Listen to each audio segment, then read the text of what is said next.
በስመ አብ ወወልድ ወመንፈስ ቅዱስ አሐዱ አምላክ አመ ሰሙኑ ለታኅሣሥ በዛቲ ዕለት አይረፈ አብ ቅዱስ አባ ያሮክላ። አንድ አምላክ በሚሆን በአብ ወልድ በመንፈስ ቅዱስ ስም ታኅሣሥ 8 በዚች ቀን የእስክንድርያ ሀገር ሊቀ ጳጳሳት ቅዱስ አባት አባ ያሮክላ አረፈ። እርሱም ለአባቶች ሊቃነ ጳጳሳት 13ኛ ቁጥር ነው። የዚህም ቅዱስ አባት ወላጆቹ አስቀድሞ አረማውያን ነበሩ። በወለዱትም ጊዜ የአረማውያንን ትምህርት መጻሕፍቶቻቸውንም ሁሉ አስተማሩት። ከዚህም በኋላ አምነው ተጠመቁ። ይህን ልጃቸውንም የቤተ ክርስቲያንን ትምህርት አስተማሩት። የሐዋርያትንም መጻሕፍት አጠና። ሊቀ ጳጳሳት ዲሜጥሮስም ዲቁና ሾመው። ከዚህም በኋላ በእስክንድርያ ሀገር ቤተ ክርስቲያን ቅስና ሾመው። መንጋውንም በመልካም አጠባበቅ ጠበቀ። ስራውንም ፈጸመ። የቤተ ክርስቲያንም ሕግ ጠንቅቆ አወቀ። አባት ዲሜጥሮስም ባረፈ ጊዜና አባት መርጠው በእስክንድርያ ሀገር ላይ ሊቀ ጵጵስና ሾሙት። እርሱም ክብር ይግባውና የክርስቶስን መንጋዎች በቀናች ሃይማኖት አጽንቶ ጠበቀ። ከአረማውያንም ብዙዎችን ክብር ይግባውና ክርስቶስን ወደ ማመን መልሶ የክርስትና ጥምቀትን አጠመቃቸው። ለቅዱስ ዲዮናስዮስም ለምእመናን እንዲፈርድ ስልጣንን ሰጠው። እርሱ ግን አላውያንን ወደ ቀናች ሃይማኖት እስከሚመልሳቸው ድረስ ያስተምራቸውና ይገስጻቸው ነበር። በወንጌላዊ ማርቆስ ወንበርም 13 ዓመት ኖሮ በሰላም አረፈ። ለእግዚአብሔር ምስጋናው እኛንም በዚህ አባት ጸሎት ይማረን፣ በረከቱም ከኛ ጋር ትኑር ለዘላለሙ አሜን። ሰላም እብል ለብፁዕ ያሮክላ ሊቀ ጳጳሳት ዘኮነ እምዲሜጥሮስ ከኋላ እስየተንወሎት ይንሳ ዋስበ መምህራን በማይከላ አባጊሁ አቂቦም ተኩላ መንግስተ ሰማያት ወረስ ሐዊሮ በተርላ። በዚህችም ቀን የከበሩ ሴቶች በርባና ዮልያና በሰማዕትነት አረፉ። ይህችም ቅድስት በርባ በካዲው መክስሚያኖስ ዘመነ መንግስት በቤተ መንግስት ውስጥ ታላቅ መስፍን ለሆነው ሰው ልጁን ስሙም ዲዮስቆሮስ ነው። እርሱም ለልጁ ለበርባራ ማንም እንዳያያት ታላቅ ጽኑ የሆነ ሕንጻ አሰራ። ከዚህም ዳግመኛ መታሰቢያ የውሽባ ቤት በግንብ ሰራ። የሚከፈቱ 2 መስኮቶችንም በውስጡ እንዲሰሩ አዘዘ። ቅድስት በርባራም 2ቱን መስኮቶች ባየች ጊዜ 3ኛ መስኮትን እንዲሰሩ ሐናጺዎችን አዘዘቻቸው። ከዚህም በኋላ ክብር ይግባውና የጌታችን የኢየሱስ ክርስቶስን አዳኝ የሆነ የመስቀሉን ምልክት በውሃ መታጠቢያው ላይ አሰራች። አባቷም ወደዚያ ሕንጻ በገባ ጊዜ ይህን ልጁ ያሰራችውን አይቶ አናጺዎችን ጠየቀ። እነርሱም ይህን እንድንሰራ ልጅ አዘዘችን አሉት። እርሷን ጠርቶ ለምን እንዲህ አደረግሽ አላት። እርሷም አባቴ ሆይ አስተውል፣ ልዩ 3 በሆነ በሥላሴ ስም ሥራ ሁሉ ይፈጸማልና ስለዚህ 3ኛ መስኮት ታሰረው። ይህም መስቀል ዓለም ሁሉ በእርሱ በዳነበት በመድኃኒታችን ኢየሱስ ክርስቶስ መስቀል አምሳል ነው።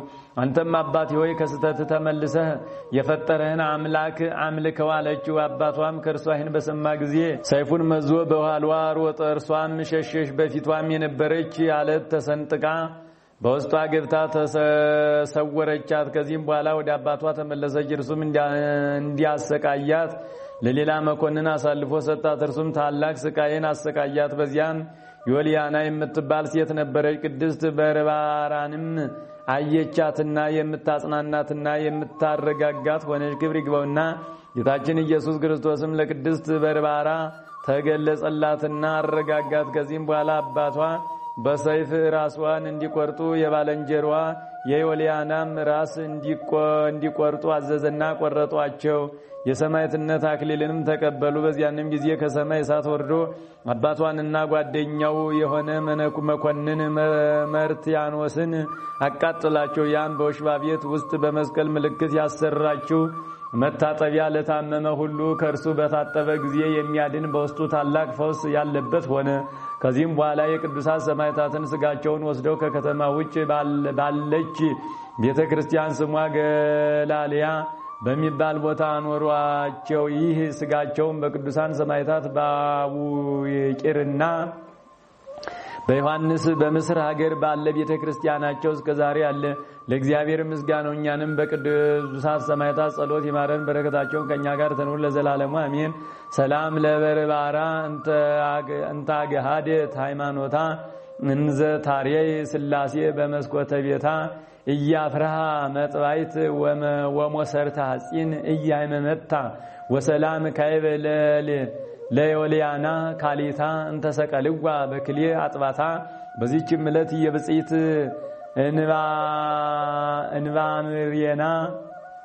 እንባምሪና መታሰቢዋ ነው። በረከቷም ከኛ ጋር ትኑር ለዘላለሙ አሜን። ሰላም እብል ለዛ ጥባት ህሊና በውስተ ገዳም ታልቅ እንተ ይኮነ ህፃና ወንዘ ይመስልዋ ቢሴ ለመነንዋ በልቡና አንከርዋ ማይበራኒሃ ለብጽዕት እንባምሪና ከመብሲት ይቲ ሶበሪው በድና። በዚህችም ቀን ቅዱስ አባት የደብረ ቀልሞን አባ ሳሙኤል አረፈ። ይህም ቅዱስ ለግብጽ ደቡብ ከሆነ መጽሊ ከሚባል ሀገር ደክሉባ ከሚባል መንደር ነው። ወላጆቹም ቅዱሳንና ንጹሐን ናቸው። ያለ እርሱም ልጅ አልነበራቸውም። አባቱም ቄስ ነበረ። በሌሊት ራእይ ፊቱ ብሩህ የሆነ ሰው አየ። ይህ ልጅ ለብዙ ሰዎች የታመነ ቸር መምህር ይሆን ዘንድ አለው። በዘመኑ ሁሉ እግዚአብሔር የተመረጠ ይሆናል ለእግዚአብሔር የተመረጠ ይሆናል ላለው አባ ሳሙኤልም ከታናሽነቱ ጀምሮ እንደ ነቢይ ሳሙኤል ንጹሕ ነው። ሁልጊዜም የምንኩስና ልብስን ይለብስ ዘንድ ያስብ ነበር። በአንዲትም ቀን ወደ አስቄጥስ ገዳም ይሄድ ዘንድ ምክንያት አግኝቶ በአባቱ ዘንድ መጣ። ግን መንገዱን ያውቅም ነበር። የእግዚአብሔርም መልአክ በመነኩሴ አምሳል ሆኖ እየመራው አብሮት ተጓዘ። ባደረሰውም ጊዜ በባት ውስጥ ለሚኖር ለአንድ ስሙ አባ አጋቶን ለሚባል ሽማግሌ መነኮስ ሰጠው። እርሱ እጅግ ጻድቅ ሰው ነውና። ይህም መልአክ ስለ አባ ሳሙኤል ለአባ አጋቶን እንዲህ ብሎ ነገረው። ሳሙኤልን ደስ ብሎ ተቀበለው፣ የምንኩስናንም ልብስ አልብሰው። እርሱ የሽምግልናህን ድካም የሚያጽናና እውነተኛ ልጅ ይሆንልሃል። እናንተም የምንኩስናን ሕግ ሁሉ አስተምረው። ይህንንም ከተናገረ በኋላ መልአኩ ከእርሱ ተሰወረ። ሳሙኤልም በደረሰ ጊዜ አባ አጋቶን በደስታ ተቀበለው። እንዲህም አለው፣ የእግዚአብሔር አገልጋይ ሳሙኤል ወይ መምጣትህ መልካም ነው። በሽምግልና የጊዜ ጌታ ወደ እኔ ልኮሃልና አለው።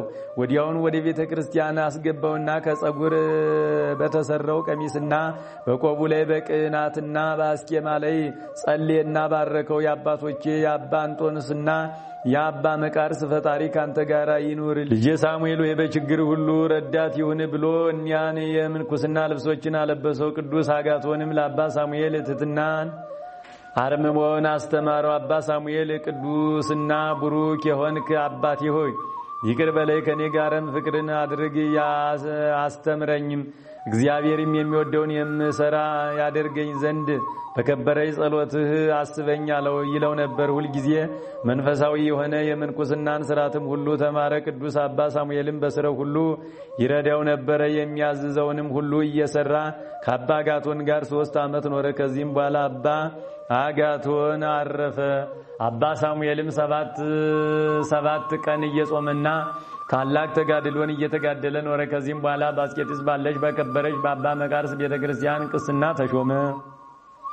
ከጥቂት ቀኖች በኋላም የሊዮንን ደብዳቤ ወደ አስቄጥስ ገዳም አምጥተው አነበቧት። አረጋውያን መነኮሳትን በሰሙ ጊዜ እጅግ አዘኑ። አባ ሳሙኤል መንፈሳዊ ቅናትን ቀና። ከሰዎችም መካከል ተነስቶ ያችን ደብዳቤ ነጥቆ ቀደዳት። እንዲህም አለ፣ የቀናች የአባቶቻችንን ሃይማኖት የሚለውጥ ሁሉ የተወገዘ ነው። የንጉሥ መልእክተኛም ባየ ጊዜ ቁጣን ተመላ።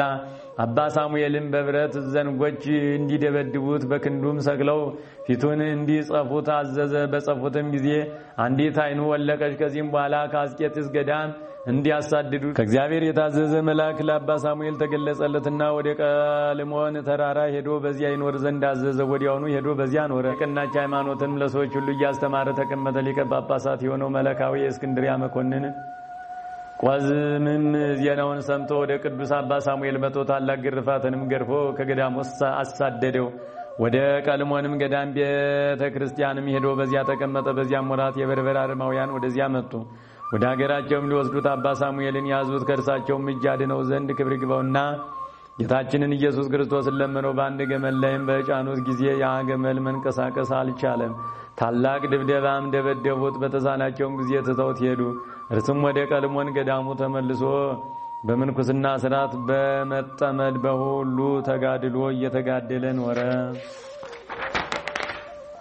ከዚህም በኋላ የበርበር አረማውያን ዳግመኛ መጡ። ከእርሳቸውም የተነሳ ፈራ። ሳሙኤል ሆይ አትፍራ፣ ግን ወደ ቤተ ክርስቲያን ገብተህ ዝም በል፣ ከእርሳቸው ጋር አትናገር፣ እኔም እንዳያዩህ አደርጋቸዋለሁ የሚልን ቃል ሰማ። በዚያንም ጊዜ የተመዘዙ ሰዎቻቸውን ይዘው ወደ ቤተ ክርስቲያን ውስጥ ገቡ። እነርሱም እጅግ በሚያስፈራ ድምፃቸው ይጮሁ ነበር። ቅዱስ ሳሙኤልም በቤተ መቅደስ ውስጥ ኃጢአትን ሲሰሩ ተመለከተ። ስለ ድፍረታቸውም ዝም ማለት አልተቻለውም፣ ተናገራቸው እንጂ። እግዚአብሔርን መፍራት የሌላችሁ እናንተ ከሃዲያን፣ እግዚአብሔር እንደ ክፉ ስራችሁ ይክፈላችሁ አላቸው። እነዚህ አረማውያንም አንተ ከዚህ ነበርክን፣ እኛ ግን አላየንህም አሉት። ከዚህም በኋላ ይዘው ከቤተ ክርስቲያኑ ምሰሶ ጋር አሰሩት። ለመሞት እስቲቀርብም ገረፉት። ከማሰሪያውም ሲፈቱት በግንባሩ ተደፋ። ግመሎች እስካሉበትም ቦታ ጎተቱት። ራሱንም በጫማ መቱት። ከድብደባም ብዛት የተነሳ መንቀሳቀስ አልተቻለውም። በግመልም ጫኑት። ከሕመሙም ጽናት የተነሳ መሪር ልቅሶን የሚያለቅስ ሆነ። ያም ግመል ወደ እርሱ ተመልሶ በሰው ቋንቋ እንዲህ ብሎ ተናገረው፣ መደብደብህን መልካም አደረጉ። አትናገር፣ ዝም በል፣ አትናገር ያለህን የፈጣሪህን የእግዚአብሔርን ትእዛዝ ስለተላለፍክ ሞት ይገባልና አለው። አባ ሳሙኤልም ሲሰማ በእውነት በድያለሁ፣ ነገር ግን እግዚአብሔር ቻይ ነውና መተላለፌን ይቅር ይበለኝ አለ። ከዚህም በኋላ ወደ ሀገራቸው ወሰዱት። በዚያም የአስቄጥስ ገዳም አበምኔት የሆነውን ከእርሱ አስቀድሞ የማረኩትን አባ ዮሐንስን አገኘውና እርስ በርሳቸው ተጽናኑ። የአባ ሳሙኤልም ጌታው ፀሐይን እንዲያመልክ ያስገድደው ነበር፣ እርሱ ግን ከቶ አልሰማውም። ከዚህም በኋላ ከአንዲት ብላቴና ጋር በሰይጣን ምክር እግሩን አቆራኝቶ ግመሎችን እንዲጠብቁ ወደ ጫካ ሰደዳቸው። ቅዱስ ሳሙኤል ከእርሷ ጋር በኃጢአት እንደሚወድቅና ዲያብሎስ ባስተማረውና በመከረው ሁሉ እንደሚታዘዝለት አስቧልና፣ በዚህም ሁሉ ቅዱስ ሳሙኤል ኃይልና ብርታት የሚጨመርለት ሆኖ ጌታው ታሞ ለሞት እስከቀረበ ድረስ በዚያ ኖረ። አባ ሳሙኤልም በላዩ ጸለየና ከደዌው ፈወሰው። ዜናውም በሀገሩ ሁሉ ተሰምቶ ደዌ ያለባቸው ሁሉ ወደ እርሱ የሚመጡ ሆኑ። እርሱም በዘይቱ ላይ ጸልዮ ሲቀባቸው ወዲያውኑ ይድናሉ። ጌታውም ይህን አይቶ እጅግ አደነቀ። በአንተ ላይ ያደረግኩትን በደሌን ሁሉ ይቅር በለይ ብሎ ሰገደለት። እጅግም ወደደው አከበረውም። የምትሻውንም ጠይቀኝ አደርግልሃለሁ አለው። አባ ሳሙኤልም ወደ ሀገሬ መለስ ዘንድ ሻለሁ አለው። ጌታውም እጅ መንሻ ብዙ ገንዘብና ግመሎችን አዘጋጅቶ በፍቅር በሰላም ሸኘው። ልጆቹ መነኮሳትም ወደ እርሱ ተሰበሰቡ። አእላፋትም እስከሆኑ ድረስ እጅግ በዙ። ቅድስት ድንግል እመቤታችን ማርያም ተገልጻለት ይህ ቦታ ለዘላለም ማደሪያ ይሆናል አለችው። ከዚያችም ዕለት ወዲህ ወደዚያ ገዳም አረማውያን ተመልሰው አልመጡም። የአባ ሳሙኤልም ብዙ ድርሳናትን ደረሰ። ስለ እስላሞችም መምጣት መንግስትንም ስለመያዛቸው የክርስትና ወገኖችንም በቦታው ሁሉ እንደሚያሰቃዩአቸው ትንቢት ተናገረ። እነርሱም የአጋር ልጆች ናቸው። ረፍቱን በቀረበ ጊዜ መነኮሳት ልጆቹን ሰበሰባቸውና በእግዚአብሔር ሕግ ጸንተው እንዲኖሩ እስከ መጨረሻይቱም ሕቅታ ድረስ ለቀናች ሃይማኖት እንዲጋደሉ አዘዛቸው። ከዚህም በኋላ ጥቂት ታሞ በሰላም አረፈ። ስለ እርሱም እንዲህ ተባለ። አንድ ቀን ከልጆቹ ውስጥ አንዱ አረፈ። አባ ሳሙኤል ወደ እርሱ በመጣ ጊዜ ነፍሱ ተመልሳለት በመነኮሳቱ ፊት ተነሳ። የኃጥአንን ስቃይ የጻድቃንንም ተድላ ደስታቸውን እንዳየ ተናግሮ ተመልሶ አረፈ። ለእግዚአብሔርም ምስጋና ይሁን። እኛንም በዚህ አባት ጸሎት ይማረን፣ በረከቱም ከእኛ ጋር ትኑር ለዘላለሙ አሜን። ሰላም ለከ መጋቤ ሥርዓት ወሕጋ ለደብረ ቀልሞን ምልዕተ ጸጋ እስከ አይረጎ ሳሙኤል ሀበላ ኢላዊት እንግልጋ ምካለ አኒሁ አመኮነ ንትጋ ለመላከ ሰማይ ጸለይከ እንዘ አንተ ዘስጋ። በዚህችም ቀን ለስሙናይን በስተምዕራብ ካለ አውራጃ ቢጢር ከሚባል መንደር ቅዱሳን አባ ኤሲና እህቱ ቴክላ በሰማዕትነት አረፉ። ይህም አባ ኤሲ እጅግ ብዙ ገንዘብ ቦታዎችንና የበጎቹንም ጠጉር ሽያጭ ለድሆችና ለችግረኞች ምጽዋት አድርጎ ይሰጥ ነበር። እርሱ እግዚአብሔርን እጅግ ይፈራ ነበረ። እህቱ ቴክላም እንደ እርሱ እግዚአብሔርን የምትፈራ ናት። የአባታቸውም ስም ኤልያስ የእናታቸውም ማርያም ይባላል። እነርሱም ልጃቸውን ኤሲን የተወደድክ ልጃችን ሆይ በሕይወታችን ሳለን ልናጋባህና በአንተ ደስ ሊለን እንወዳለን ብለው ለመኑት። እርሱ ግን ይህን አልወደደም። እንዲህም አላቸው፣ የተባረካችሁ አባቴና እናቴ ሆይ ጸልዩልኝ፣ የምታዝዙኝም ሁሉ በደስታ እቀበላለሁ። ስለ ጋብቻ ግን አትናገሩኝ አላደርገውምና። ከዚያንም ጊዜ ወዲህ ስለ ጋብቻ ከቶ አልተናገሩትም፣ እጅግ ይወዱት ነበርና።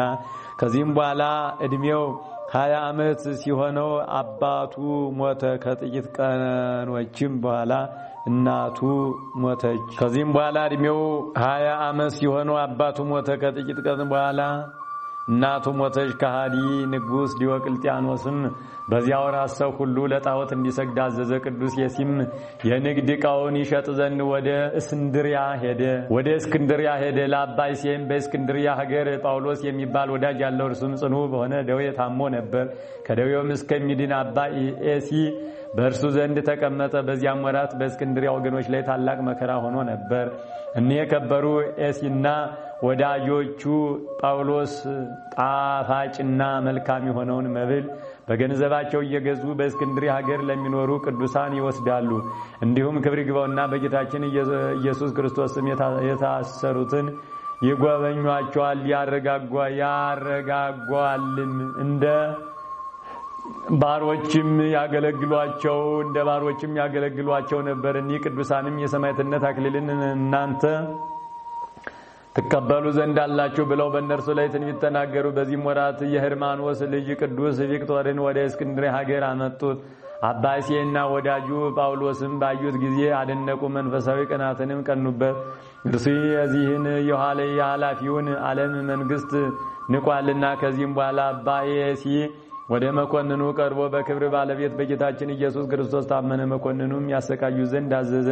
ባለንጋዎችም ብዙ ግርፋትን ገረፉት። ሕዋሳቱንም በሾቶሎች ሰነጣጠቁ። በስጋውም የችቦ መብራቶችን አደረጉ፣ በሰንሰለትም አሰሩት። ሁለተኛም ነበልባሉ እጅግ ከፍ ከፍ እስከሚል በማንደጃ ውስጥ እሳትን አነደዱ። አባ ዮሴንም ከውስጡ ጣሉት። እርሱም እንዲህ ብሎ ጸልየ፣ ጌትነት ገንዘብ ሆነ ጌታችን ኢየሱስ ክርስቶስ ሆይ ሰለስቱ ደቂቅን ከነደደ እሳት ዳንኤልን ከአንበሶች አፍ ምስክርህ ፊቅጦርንም ከወሽባ ቤት እሳት እያዳንካቸው አንተ ነህና እንደነርሱ አድነኝ።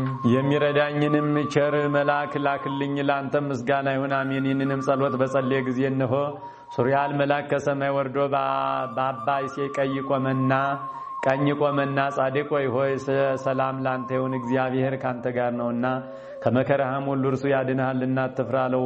በዚያንም ጊዜ የእሳቱ ማንደጃ እንደ ቀዝቃዛ ጠል ሆነ። መልአኩም የእቶኑን ግድግዳ ሰንጥቆ የከበረ አባ ዮሴን እጁን ይዞ ያለ ጥፋት በጤና ወጣው። በዚያንም ጊዜ አባ ዮሴ ወደ መኮንኑ ሄዶ እንዲህ ብሎ ጮኸ፣ አንተ ከሃዲ ንጉሥህና ከረከሱ ጣዖቶችህ ጋር እፈር። ሕዝቡም ይኸው ሆኖ ያለ ጉዳት አባ ዮሴን ባዩት ጊዜ እጅግ አደነቁ። በአንድ ቃልም እኛ በግልጥ ክርስቲያን ነን፣ በቅዱስ አባ ዮሴ አምላክ እናምናለን ብለው ጮኹ። መኮንኑም ራሶቻቸውን በሰይፍ እንዲቆርጡ አዘዘ። በመንግሥተ ሰማያትም የሰማዕትነት አክሊልን ተቀበሉ። ከዚህም በኋላ አባ ዮሴን ወደ እስር ቤት እንዲወስዱት መኮንኑ አዘዘ። እንዳዘዛቸውም አደረጉ። ለእህቱም ለቴክላ የእግዚአብሔር መልአክ ተገልጾላት ወንድሟን አባ ዮሴን ትጎበኘው ዘንድ ወደ እስክንድርያ ሀገር እንድትሄድ አዘዛት። ያን ጊዜ ከእንዴነው ከተማ ተነስታ ከባህር ዳርቻ ደረሰች። መንፈሳዊት መርከብ ተገለጸችላት። እመቤታችን ቅድስት ድንግል ማርያምም ከመጥምቁ ዮሐንስ እናት ከኤልሳቤጥ ጋር በውስጡ አለች። አዝነውም ተመለከተቻቸውና እመቤቴ ሆይ የደረሰባችሁ ምንድነው? አዝናችሁ ያለሁና አለቻቸው። ቅድስት ኤልሳቤጥም በእርጅና ወራት የወለድኩት አንድ ልጅ ነበረኝ፣ ወስደው አረዱብኝ አለቻት። እመቤታችንም ቅድስት ድንግል ማርያምም ለኔም አንድ ልጅ ነበረኝ፣ እርሱንም ወስደው ሰቅለው ገደሉብኝ አለቻት። ቴክላም እመቤቶቼ ሆይ በእውነት ጽኑ ሐዘን አግኝቷቸዋል አለቻቸው። ይህንንም እየተነጋገሩ ወንድሟ አባ ዮሴ ወዳለበት አደረሷት። የተገለጹላት እነማን እንደሆኑ አላወቀችም ነበር። አባ ዮሴም እህቱ ቴክላን ባያት ጊዜ ፈጽሞ ደስ አለው። እርሷም ከእርሱ ጋር በሰማዕትነት ትሞት ዘንድ ተስማማች። ከዚህም በኋላ የሌሊቱ እኩሌታ በሆነ ጊዜ እግዚአብሔር መልአክ ሱሪያል ለአባ ዮሴ ተገለጸለት። በብርሃናውያን ክንፎቹም ተሸክሞ ወደ ሰማይ ያወጣው ኢየሩሳሌም ሰማያዊትንም አሳየው። ቅዱሳንም ሁሉ ወጥተው ሰላምታ ሰጡት። የሰው አንደበት ስለርሷ ሊናገር የማይቻለው ልልናውንና ክብሯን አሳየው። በወርቅ በዕንቁ ያጌጡ አደባባዮቿንም ከፀሐይ ብርሃን 7 እጅ የሚበልጥ በውስጧ ያለውንም ብርሃን አሳየው። ስለ ክብር ባለቤት ጌታችን ክርስቶስ መከራ የተቀበሉ የጻድቃንና የሰማዕታትን መኖሪያውንም ዳግመኛ አሳየው። ከዚህም በኋላ እግዚአብሔር መልአክ ወደ ሌላ ቦታ ወሰደውና ታላቅ አዳራሽንም አሳየው። በውስጡም በወርቅ በዕንቁ የተሸለሙ 300 ምሰሶዎች አሉ።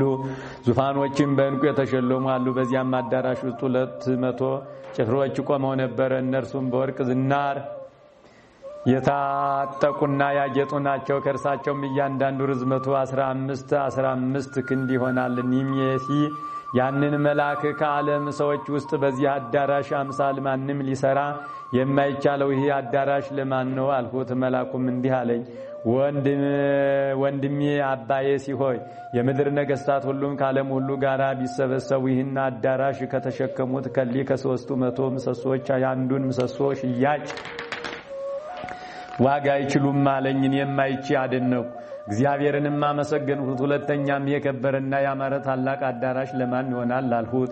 ያ መልአክም የሰራዊት አለቃ ለነበረ ለህርማኖስ ልጅ ለሰማይቱ ሂቅጦር ይህ ሁሉ ተሰጠ። እርሱ ምድራዊ መንግስትን ሽልማቱንና ጌጡን ክብሩን ሁሉ ንቆ ትቶ መከራ መስቀሉን ተሸክሞ የክብር ባለቤት የሆነ ጌታውን ክርስቶስን ተከትሎታልና ስለዚህ ስለ ኃላፊው ምድራዊ መንግስት ፈንታ የማይጠፋ መንግስትን እግዚአብሔር ሰጠው አለኝ። ዳግመኛም እንዲህ ብዬ ጠየቅኩት፣ እነዚህ ዙፋኖች እነዚህም ፍሬያቸው ያማረ እንጨቶች ሊም የሚያበሩ አክሊሎች ምንድናቸው አልሁት። እርሱም እንዲህ አለኝ፣ አባዬሲ ሆይ እሊህ የዕረፍትና የተድላ ቦታዎች የቅዱሳን የሰማዕታትን መታሰቢያቸውን በምድር ላይ ለሚያደርጉት ሰዎች እግዚአብሔር ያዘጋጀላቸው ነው። አባዬሲ ሆይ ስማኔ ላስረዳ። በሰማዕታት በስማቸው ቤተክርስቲያንን የሚሰራ ሰው ሁሉ ወይም ስጋቸውን የገነዘ ወይም መስዋዕትን የሰጠ መብራትንም ወይም የተራበ ያበላ የተራቆተም ያለበሰ ወይም ለቤተ ክርስቲያናቸው መጻሕፍትን ገዝቶ የሰጠ ወይም ገድላቸውንና ምስክርነታቸውን የጻፈ በችሎታው መጠን በመታሰቢያቸው ቀን በጎ ሥራ የሰራ ቀዝቃዛ የጽዋ ውሃ የሰጠ ዋጋውን አያጣም ብሎ ክብር ይግባውና ጌታችን በከበረ ወንጌል እንደተናገረ ከሰማዕታት ላንዱ ወይም ከጻድቃን መታሰቢያቸውን ሲያደርግ የነበረ ሰው በሞተ ጊዜ ያ ሰማዕት ወይም ጻድቁ መጥቶ ክብር ይግባውና በጌታችን ኢየሱስ ክርስቶስ ፊት ይሰግዳል። ጌታዬና ፈጣሪ ሆይ በምድር መታሰቢያዬን ስታደርግ ኑራለችና ይህችን ነፍስ ስጠኝ ይላል። እርሷንም ይሰጠዋል። እርሱም ተቀብሎ ወደዚህ ተድላ ደስታ ወዳለበት ቦታ ያስገባታል። ያች ነፍስ እጅግ ኃጢአተኛ ከሆነች ግን ከእግዚአብሔር ዘንድ ቃል ይወጣል። በመላእክት አለቃ በሚካኤልም አፍ እንዲህ ተብሎ ይነገራል፣ ሁሉን የያዘ እግዚአብሔር ይህችን ነፍስ ለአንዲት ቅጽበት አንድ ጊዜ እንዲወረውሯት አዘዘ። ከዚያም በኋላ ስለርሷ ለማለደ ለዚያ ሰማዕት ወይም ለጻድቁ ይስጡት ይላል። እንደዚህም ለዚያ ሰማዕት ወይም ለጻድቁ ትሰጠዋለች። እርሱም ተቀብሎ ይወስዳታል፣ በመጠመቂያም ውስጥ ያጠምቋታል። ያማሩ ልብሶችንም አልብሰው ከነዚህ ከምታያቸው ዙፋኖች በአንዱ ዙፋን ላይ ያስቀምጧታል።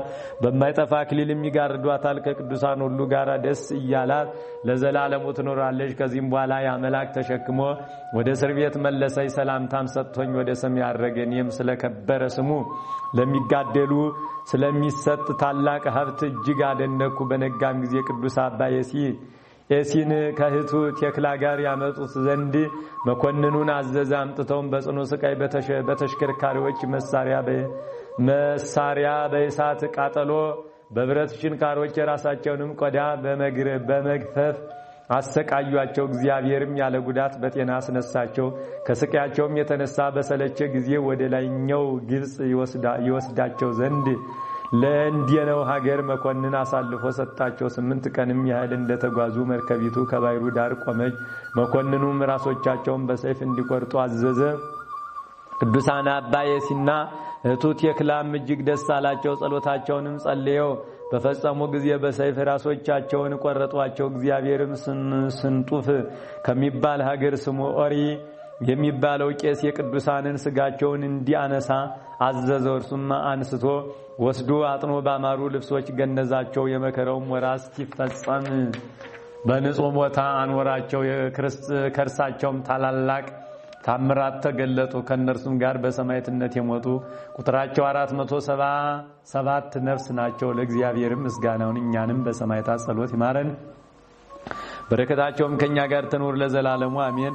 ሰላም እብል ለዘዚያ ከናላ በተሰትሮ መጥባይት ዘሐመ ወለነድ በነበልባላ ኤሲ ክሉል በትርሲተ ብርሃን ቀጸላ ወሰላም ካይበ ለህትከ ተክላ በቋ ማርያም እፍረት ዘተቀባ አባላ ሰላም ለክሙ ማህበራነ ተክላ ወየሲ አንስት ዘምስለቢሲ አምሳለ አበዊ አነ እስመ ነግድ ወፈላሲ ከመታንግፉኒ እምዘ ይጸንሐኒ ከይሲ ውስተ ኃይልክሙ ልቤ ይሬሲ። በዚህችም ቀን በደማስቆ የተከበረ አባት አባ ዮሐንስ አረፈ። ይህም ቅዱስ ከደማስቆ ከከበርቴዎቿና ከተላላቆቿ ወገን መንሱር ለሚባል ሰው ልጅ ነው። በጥበብና በፈሪሃ እግዚአብሔር አደገ። የቀሪል ፈላስፋ ከሆነ ቁልህፋ ከሚባል ቁልዝማዊ መነኮስ መምሩ ዘንድ የፍልስፍና ትምህርትን ተማረ። ትምህርቱንም ሲጨርስ ቁልዝማዊ መምሩን ተሰናብቶ ወደ ከበረ ሊቅ ሰማዕት ገዳም ሄደ። አባቱም በሞተ ጊዜ ለሀገረ ገዢው ጻፊ ሆነ፣ ግን ምስጢሩን አይሰውርም። በዚያንም ወራት የከሃዲው ሊዮን ልጅ ቆስጠንጢኖስ ተነስቶ በአምላክ ፈቃድ ስለተሳሉ ስዕሎች ጸብ በማንሳት አብያተ ክርስቲያናትን አወከ። ይህም አባ ዮሐንስ የቤተ ክርስቲያን ሹመት ሳይኖረው በቀናች ሃይማኖት እያጸናቸው በአምላክ ፈቃድ ለተሳሉ ስዕሎችም ስግደት እንደሚገባ ምስክር ከቅዱሳት መጻሕፍት እያመጣ የሚጽፍና ወደ ምዕመናን የሚልክ ሆነ። ከሃዲው ቆስጠንጢኖስም በሰማ ጊዜ ጥርሱን አፋጨ። በዮሐንስ ብዕር አምሳል የሚጽፍ ጻፊንም ፈልጎ በዮሐንስ ብዕር አምሳያ እንዲህ ብሎ አጻፈ። ካንተ ዘንድ ያለ ዮሐንስ ካንተ ጋር ተዋግቼ አገርህን ማርክ ዘንድ ይህን ደብዳቤ ጽፎ ላከልኝ ብሎ በወንጀል ለደማስቆ ገዥ ላከለት። በሰማ ጊዜም እውነት ስለመሰለው የሚጽፋት ቀኝ እጁን ቆረጠው። አባ ዮሐንስም የተቆረጠች እጁን ይዞ ወደ እመቤታችን ቅድስት ድንግል ማርያም ሲል ሄዶ በብዙ እንባ እንዲህ ብሎ ለመናት። እመቤቴ ሆይ ለስዕልሽ መስገድ ስለሚገባ በተጣለው ጊዜ አይደለምን ይሄ መቆረጥ የደረሰብኝ? አሁንም በቸርነትሽ ፈውሽኝ። በተጣለው ጊዜ አይደለምን ይሄ መቆረጥ የደረሰብኝ? አሁንም በቸርነትሽ ፈውሽኝ። አንቺ በስራው ላይ ሁሉ ችሎታ አለሽና። እንንም ብሎ ጥቂት አንቀላፋ። በእንቅልፉም ሳለ እመቤታችን ቅድስት ድንግል ማርያም ተገለጸችለትና እጁን እንደቀድሞ መለሰችለት። በነቃም ጊዜ ድና አገኛት። እግዚአብሔርንም አመሰገነችው። ቅድስት ድንግል እመቤታችን ማርያምንም አመሰግናት። ከዚህም በኋላ ወደ ገዳም ሄዶ መነኮሰ። አበምኔቱም የምንኩስናውን ሥርዓት ያስተምረው ዘንድ ለአንድ ሽማግሌ መንፈሳዊ አባት ሰጠው። ሽማግሌውም ልጄ ዮሐንስ ሆይ አፋዊት ከሆነች ትምህርት ምንም አታድርግ፣ ግን ዝምታን ተማር አለው። ከትሕትናውም ብዛት የተነሳ ሰይጣንን ድል ነሳው። ከዕለታትም በአንዲቷ ከመነኮሳቱ አንዱ ሽማግሌ ሞተ። መነኮሳቱም ስለ ወንድማቸው ሙሾ እንዲያወጣለት አባ ዮሐንስን ለመኑት። አባ ዮሐንስም ከሽማግሌው መምሬ ትእዛዝ የተነሳ እኔ እፈራለሁ አላቸው። ለማንም አይገለጥም አሉት። ምልጃንም ባበዙበት ጊዜ ለሚሰማት ሁሉ የምታሳዝን ሙሾ ደረሰ። መምህሩም አውቆ በእርሱ ላይ ተቆጣ፣ ከባቱም አባረረው። እርሱም አባ ዮሐንስ ወደ አረጋውያን ሁሉ ተማጸነ። ሽማግሌውንም ይቅርታ እንዲያደርግ ግድ ባሉት ጊዜ መነኮሳቱን የመጸዳጃ ቤት እየጠረገ እንደሆነ እምረዋለሁ አለ። አባ ዮሐንስም ሰምቶ መንፈሳዊ መምሩ እንዳዘዘው አደረገ። እርሱም ቅንነቱንና ትሩፋቱን አይቶ በደስታ ተቀብሎ ወደ ማደሪያው አስገባው።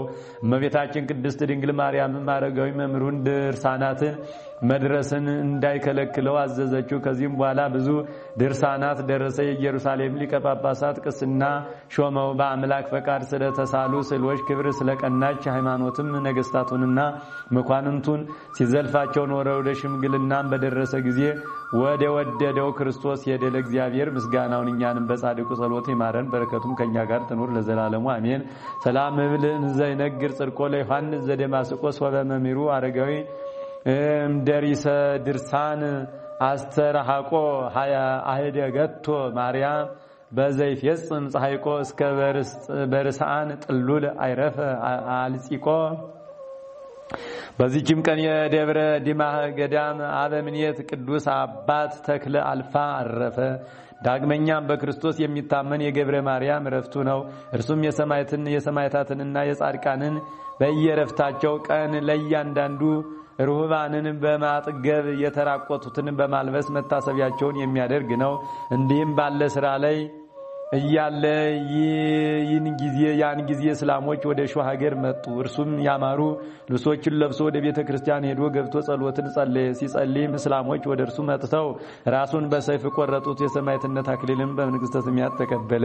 ለእግዚአብሔር ምስጋናውን እኛንም በቅዱሳን ጸሎት ይማረን፣ በረከታቸውም ከኛ ጋር ትኑር ለዘላለሙ አሜን። ዛቅረውኩ ማይሌታ ዘኪርያ ይላፈም ለተጸምዱ ከዘልፈ ለላ ነብብቶ ከብዘንዴት የመጽሐፈን ተረሳይ ከግዚኦ ጸሪቀ መበለት ኩፈ ምላለው ቦላን ዘተርፈ ነቢያት ቅዱሳን ሐዋርያት ሰባኪያን ሰማዕታት ወጻድቃን ደናግል አዲ ወመነኮሳት ሄራን ባርኮ ጉባኤ ዛቲ መካን እስከ አረጋዊ ሊቅ ንዑስ ሕፃን ለዘጻፎ በቅርታስ ወለዛ ጻፎን ዘይደርስ ለዛ አንበቦ ለዘተርጎሞ በልሳን አዲስ ወለዘ ሰማ ቃሎ በእዝነ መንፈስ በጸሎተሙ ማርያም አራቂተ ኩሉም ባይ ስውረ ማረነ ኢየሱስ ክርስቶስ ስውረ ማረነ ኢየሱስ ክርስቶስ ስውረ ማረነ ኢየሱስ ክርስቶስ